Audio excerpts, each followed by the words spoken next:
Kasi pinaghirapan din namin dito, Sir Gawin, baka kopyahin lang din ng minority. I would not like to discuss the defense strategy, particularly because the prosecutors will come from the House of Representatives.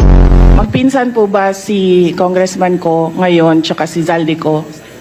Chair, I suggest that the Congressman ask this during the hearing of the Commission on Audit. This is a status of documents inside the office of the Commission on Audit. So it has to be the Commission on Audit who will answer what is happening to this notice of disallowance. This is the subject of an impeachment trial, and I would not like to discuss the defense for the impeachment trial.